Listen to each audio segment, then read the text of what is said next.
Justice for Mohbad, oh my people. I talk and say this interview where Wumi go grant recently. He just use and wake up the sleeping dog. She woke up the sleeping dog with this interview because the way more evidence they surface the internet every day ever since Wumi grant interview, guys, this is alarming. This is shocking. Like, I don't even know what to say. Justice for Mohbad, no justice, no peace. My people, make una come hear the latest update from our investigative journalist. When you don't go do our journalism waka for inside Justice for Mohbad, bring up the latest one wey Wumi do. This na Violebas TV. Hit on the follow button, subscribe to my YouTube channel, and remember to put up the post notification bell. Let's go there, guys. On September 11, he did not die on the 12th. Master for a while. This is my own timeline. Shotiyem. Gbogbo ele ni mo sọ fún bàbá ẹ lórí interview. Gba tí mo interview bàbá Mohbad tán, àwọn èèyàn mú interview mi, wọ́n gé sí wẹ́wẹ́wẹ́, wọ́n kó ìtọ́ ẹ̀kan kó. Ibi tó ẹ̀kan kó so inú mi dùn, and I took it offline that nobody can see it. Bottom line, èmi tí mi ò tí edit nǹkan tí mo fẹ́ ṣe, wọ́n ti bá mi lọ edited. Let me tell you what happened on that day. On the 11th ni Mohbad kú. Mohbad ti kú kí nọ́ọ̀sì yẹn tó dé ilé yẹn. Mohbad ti kú according to two of the neighbors that I interviewed. This is my own family though. According to two of the people that I interviewed, what you want to want to Mohbad ti kú. Really, this is the synopsis of what I'm going through. I contacted Fox News, CNN. I contacted International Business Time, all the music magazines, Source magazines, all hip hop, but before the international media can put a story like that out, they must hear from the police. The police has refused to talk to any of the international media by giving them one line. Investigations are still ongoing. Investigations are still ongoing for almost 2 years, Abi. Now, nkoto do mi ju ni pe, mo discover akini, èmi no kokon wa ba, ẹ fetísílẹ̀ o, because some people misunderstood this case. Somebody in the industry contacted me on the morning of the 12th. It was close to 7 a.m. Nigerian time. The person told me that Mohbad had passed away. That person told me, okay, that Mohbad had passed away. If you guys remember, you may not know, but Nigerians remember that I posted something on Facebook. That morning, before 9 a.m., I said, someone has died in the industry and it's very sad. I'm crying right now. I'll get back to you later. Me, tia now so. But the minute tia was section Wumi, don't read information to mo post here. Okay? Àtàwọn tó wà ní mọ́tò yẹn, gbà ton rí, wọ́n á sáré lọ announce for Instablog. Wọ́n pe Instablog, wọ́n dẹ̀ sọ fún Instablog, ìpè ear infection ló pa Mohbad. Mohbad dies of ear infection. On the level here, the 12. On the 12th, they had already died on the 11th. On the 12th early, let me get message. Shoti get. Now, the dates were messed up. The dates were messed up. Remember, you see, this is one thing about me in my 31 years of journalism. I started February 9th. You're absolutely on point, though. To be honest with you, Auntie, you're absolutely on point. Yomi, abro mi wo. 9th of February, Timo Bere Shea in 1994, 31 years. Oh, celebrate me for 30 years. Mongo everybody. But 31 years, Nigeria left for me. I'm not even interested in news anymore. Some people say, some of us appreciate you. It's your blood. You know, some of us appreciate you. Yeah, I know some of you, of course. And some you people remember when somebody, I don't want to mention the person's name, said she was coming to your house to attack you. I came out openly, I said, not on your life. If you try it, you're going to be abusing our fundamental. Don't even try. It's not possible. I'm ready for now. She's American, me. I'm ready for the illegal weapon. I came online, I said, if you try it. I want to watch ṣe bọ́ lù wọ́n. I want to watch wọ́n lù wọ́n. Àti Kemi, mi kò share DMS yìí ni òkò tájọ sọ. Àwọn tó wá sílé mi Lucky àti Monday ló lù wọ́n. Ẹ̀jẹ̀ dẹ̀ yọ lẹ́nu wọn kó tó kúrò nílé mi. Ẹnìkan wá tweet pé if your favorite celebrity says you should go to Kemi Olunloy's house to beat her up, If you die while you are there, nobody will advocate for you. Look at Monday, Ajabo is bottom line is, you dare not go there and meet her. I understand. Only I feel like Kemi you sort of akaye sort of to peacefully currency. You can't do it. Yomi, while I was in Nigeria, nobody knew. I had a licensed weapon while I was in Nigeria. And that licensed weapon came from the United States, and I registered it with the Nigerian police, meaning that if I'm intruded upon, I will kill. In America, I must shoot me, I will talk, I will ask questions later. Come to my house. Our Ajah boys don't know I want to wasile me. A guy came to my gate with a Bible and stood there for 4 days. Get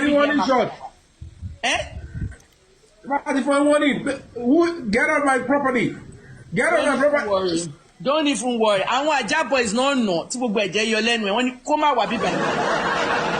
At the end of the day, kán lọ gbọ́ nǹkan tí daddy ló sọ fún Punch. What my father told the Punch in his 2013 interview, 2013. What about your daughter Kemi? Ṣé rò kí n bẹ̀ mí ni tí n bá sọ̀rọ̀ nípa àwọn èèyàn. Daddy ní anyone that wants to kill her, she has her own assassins. Money and when you're 200 naira nìkan ni máa fún wọn, especially when I was in Ibadan. Àwọn ọmọdé dùgbù, they will kill you for 200 naira. Don't threaten me. Don't threaten me. Báyẹn ló máa mọ̀ pé èmi gan thug ni mí. Jẹ́ kí n padà síbi tí mo wà. Jẹ́ kí n padà síbi nǹkan tí mo ń sọ. Yomi, when that person notified me on the morning of the 12th that Mohbad had died, and the Mohbad's camp, whoever the camp was, Wumi's camp, they saw that I had already posted something. They now rushed an advert to Instablog to say it was an ear infection. I was not the one that called Mohbad's death an ear infection. Some people are saying I was the one. I was not. I want to check adverts. Okay, not paying ear infection. On Instablog, shepe. Èmi sì bọ̀dẹ̀ jókòó yìí, mo mọ àwọn tó ní Instablog, mo dey contact everybody. Wọ́n ní Wumi ló gbé advert fáwọn àti you know who. So to get. At the end of the day, it was not an ear infection. So mo pe freeze. Money freeze, Jeka go live tonight. I went live with freeze. Kini mo salary freeze. Money, the likelihood is a drug overdose because Mohbad was using drugs. But towards the end of the time, he left Malian music. He changed his life and said he doesn't smoke anymore. He was wearing a white shirt. He did a new music video. Shaping got to come little smart lane here at Jakwela on Naramali at Journalistic.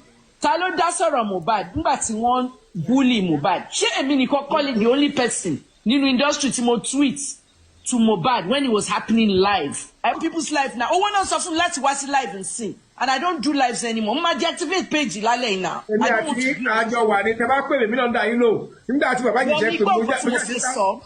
Nigerians, nǹkan tó jẹ́ kí n kọjá lórí live yìí Ọlọ́run ni, but nǹkan tó jẹ́ kí n request láti bẹ̀ sọ̀rọ̀ lẹ́yìn is because of what I just saw on Twitter before I deactivated my Twitter page. I saw me advertising her new business, a hair business. It's okay for her to advertise her business. It's okay for her to be happy about her business, at her promote business and when you're but to surprise me, to disturb me is the comments under that post. People were commenting that Wumi has moved on. I want you to feel it, to move on. Kolemamon forever. But no one in that comment actually said Wumi has moved on, but it's inappropriate because the husband is still in the mortuary. Not one comment talked about the guy in the mortuary. Mohbad she won in the mortuary. What he moved on polo ọjà. Ṣé kò wá ṣé Yorùbá kọ́ ni wá ni.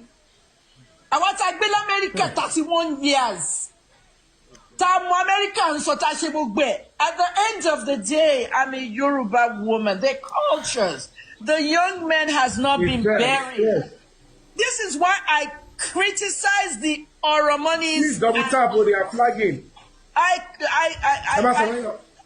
criticize the Oromonis for that. They were celebrating a birthday party for Sylvester while he was still in the mortuary. Okay, let me just get to it. The NDLA called me, like on the 15th, and they said they needed me to help them with an investigation. Because Emini Konimo cover NDLA raid. During raid, immediately arrest Mohbad. Mohbad got away. Mohbad was jadi last week. Listen, go back to blame Malians as Malian music. Wọ́n lọ láti turn ara ẹ̀ in lọ fún rehab tàbí prosecution. So èmi ni mo bá wọn bẹ̀bẹ̀, mo ti sọ gbogbo yẹn already. Èmi mo bá wọn bẹ̀bẹ̀ lọ́dọ̀ Marwa pé kán má prosecute wọn because they're international artists. Wọn nílò fún any concert abroad o. Kán jẹ́ kán lọ sí rehab. Màá bá wọn kọ PSA. Kí Journalistic ka PSA yẹn. That's why you saw Journalistic coming out of the rehab in a car and he was saying say no to drugs. I did all that in the background. So now the NDLA needed all. So now NDLA needed all these dates. Shotiye, because Iyabo and Tonto had fielded a different narrative that NDLA fún Mohbad ní nǹkankan mú. Surely, lórí social media, we might say we are bigger than some people on social media. We are bigger than you on social media, but our board of social media followers were filled wrong information. At the Social Media African Awards in 2014, I was the first social media influencer in Africa for a woman. And I feel that when I got that award and everything, it was to influence good things, not bad things. Some people are having 6 million followers. Nígbà tí wà tí Tonto sọ pé wọ́n fún ní nǹkankan mu, ẹ̀yin ò mọ̀ pé wọ́n raid ibẹ̀ ní February of 2022. Now we're in September of 2023. So information àbí?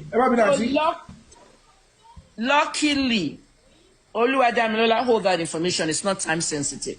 Luckily, what we have. You don't know. I'm a journalist. The news wires are in front of me. The only information she needs you.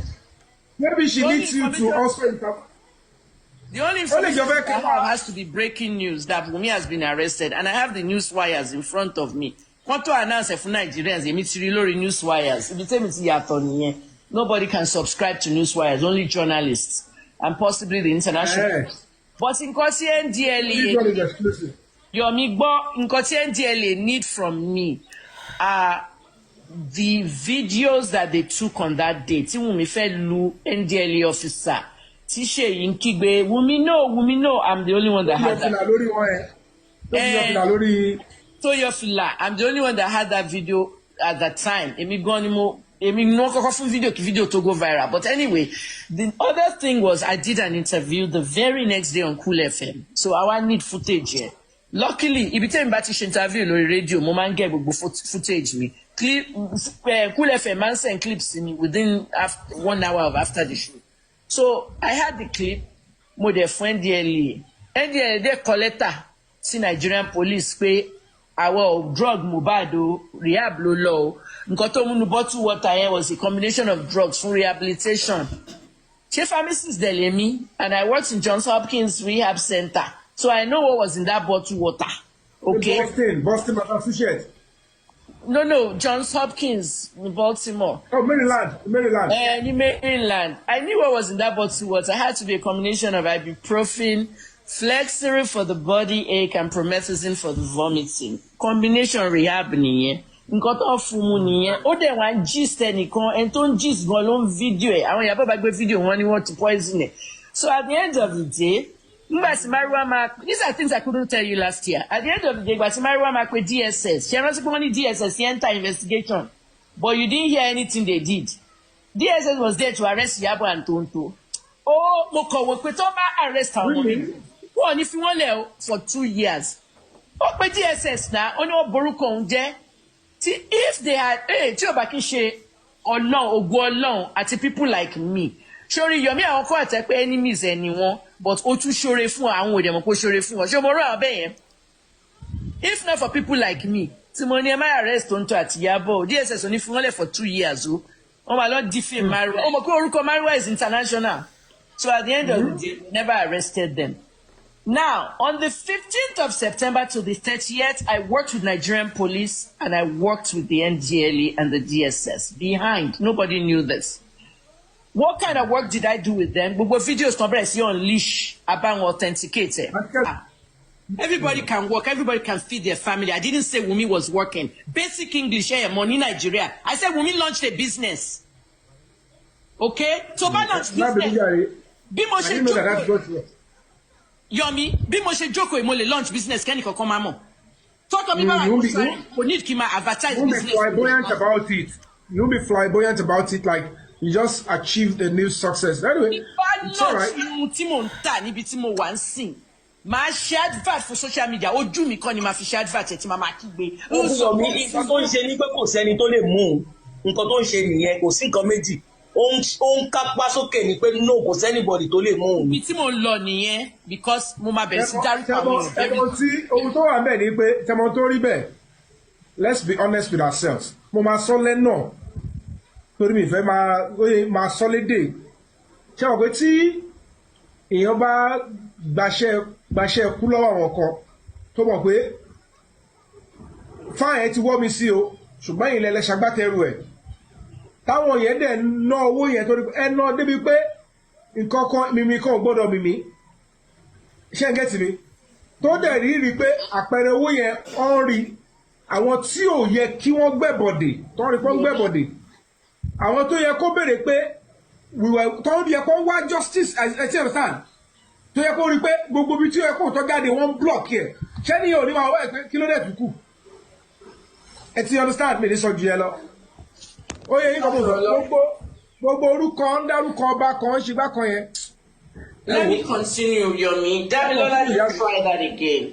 Damilola, I'll forgive you. Don't try that again. I'm a journalist of 31 years. I spent $10,200 on Mohbad's case. Yomi, not everybody talks about their monetization on social media, but I discussed mine and I posted them. Gbogbo owó tí mo make nígbà tí mo kúrò ní Nigeria lórí Facebook, YouTube, gbogbo monetization money tí mo make ni mi gbélé fún investigation Mohbad. $10,200. Don't change it to Naira. It's a lot. Okay? And I'm not playing around because I wasn't looking for a break-even point. I wasn't looking to make my money back. I was looking to solve a murder.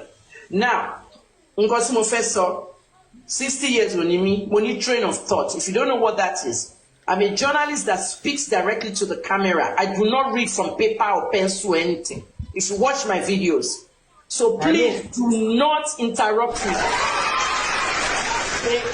It is a privilege for me to come on this live. Okay, I don't go on any lives anymore. All right? So I don't boo me lori comments or whatever. Me on comments. Okay? Auntie Kemi, the back put me now as live. This is what I'm going to be talking. None of them can call me that. I'm Dr. Kemi. And she has nothing to do with nothing. Keep your mouth shut. Let me talk. Yomi, this one is going to shock you because what I'm about to say, you don't even know. Okay. So on September 15th to 30th, okay, the timeline, I work with Hyundai. That's Ben, or not David. Ben Hyundai, Nigerian police. We communicated a lot of things. Femi, Baba Femi of the NDLEA, Chris at the DSS, everything. And what we came forward with, every single piece of footage that was released by Zlatan and Bella Shmurda, we knew the people that, you know, Yomi ṣe wọ́n bá ṣe máa ń checking ọjọ́ tó ń ṣe nǹkan authentication ṣé wọ́n bá ṣe máa ń ṣe bí àwọn journalist ṣe máa ń ṣe authentication. Do you know how it's done? Yomi tó bá ya photograph pẹ̀lú mi lẹ́nu ṣó ti yẹ pẹ̀lú iPhone ṣó ń gbọ́ mi tó bá ya photograph pẹ̀lú mi lẹ́nu tí mo rí ẹni lẹ́nu tó ya pẹ̀lú iPhone, alright, ṣó mọ̀ pé tó bá send photo yẹn sí let's say o send nìkan sí Yabo Ojo, o send kan sí Tony Abraham, o send kan sí Naira Marley. Photo èmi àtẹ́tà yà yẹn, a copy to Yabo, a copy to Naira Marley, a copy to another celebrity, Tony or anybody. You know, all those people can find out the day we took that photograph. Did you know? Guys, it's a forensic stuff, Abi. I understand. I don't know. It's not so much forensic. It's an iPhone parameter that most Nigerians don't know. Most people in the world don't know. Every time you take a picture, whether it's an iPhone or a Samsung or an Android, the time and date of where you took it will come out. Okay? In other words, I won't say so much the face recognition. It's really based on if you have that location on. So to avoid that, you turn off location when you're taking pictures. Oh, very, very important. Oh, what? Very, very important. So, like, you got to mention any pay to buy in America in Maryland. Tell me, I say you're 14 on the 9th of December. tèmi wá parọ́ pé mo wà ní Ghana bí Nigeria on the 9th of December Nigeria lèmi àti what's it called tàti ya photo yìí tèmi àti ẹ bá agree Yomi pé Nigeria ní ká sọ pàtì yá ṣó ti get àwọn tó sẹ̀ǹdẹ̀ sí wọ́n máa rí pé Canada àbí Maryland àbí Ghana láti yá they will see the location so gbogbo yín o nǹkan kan lẹ́lẹ́yìn yẹn o if you're taking pictures turn off your location because the phone your own phone will have the location but anyone Well, it could save you as well. yeah anyone save you. will also see it sure you get what I mean. I think it could save you. Yeah, it could save you. It's a security issue as well. So basically what happened is we authenticated all the videos and all the pictures and we found that most of them were in 2022. Now, with regards to the video of Zlatan and Mohbad sitting on the wheelchair at a video shoot, which Sam Larry came to destroy, equipment was destroyed and all that, that was 2022. And also what we discovered from that was when they finished at that video shoot, they didn't do much because many things were destroyed. Mohbad filed a police report to report everything, and he mentioned the king's name, Elegushi's name in there. However, what we discovered was there was an invitation sent out to everybody. Everyone showed up at the invitation, but Mohbad. The reason is because one lọ jamala together. Should you understand? One party right there, one lọ jamala together. Meanwhile, video guy need to destroy cameras were full low. Everything was settled that day. So there was no need for the invitation anymore. Mohbad didn't show up at the invitation. But by the time he died, Nigerians said Nigerian police didn't do anything. Of course they did something. They invited him.